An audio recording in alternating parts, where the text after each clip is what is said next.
is -1, 7, a solution for the system of linear equations below. And they give us the first equation is x plus 2y is equal to 13. Second equation is 3x minus y is equal to -11.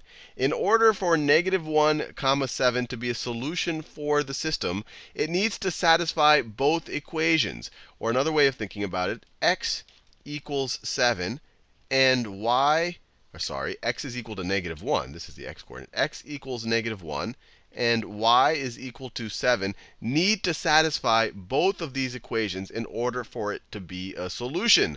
So let's try it out. Let's try it out with the first equation. So we have x plus 2y is equal to 13. So if we're thinking about that, we're testing to see if when x is equal to -1 and y is equal to 7, will x plus 2y equal 13? So we have -1 plus 2 times 7, y should be 7. This needs to be equal to 13. And I'll put a question mark there because we don't know whether it does.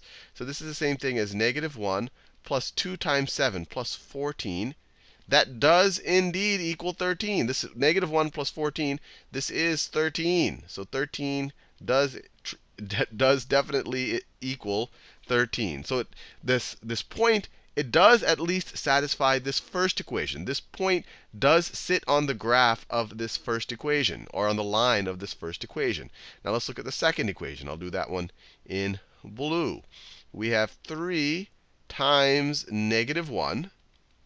3 times -1 minus y, so minus 7, needs to be equal to -11. And I'll put a question mark here because we don't know whether it's true or not. So let's see. We have 3 times -1 is -3. And then we have minus 7 needs to be equal to -11. I'll put the question mark there. -3 minus 7, that's -10. So we get -10 equaling -11. No! -10 does not equal a -11. So the x equaling -1 and y equaling 7 does not satisfy this second equation. So it does not sit on its graph.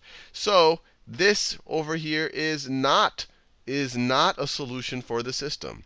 So the answer is no. It satisfies the first equation, but it doesn't satisfy the second. In order to be a solution for the system, it has to satisfy both equations.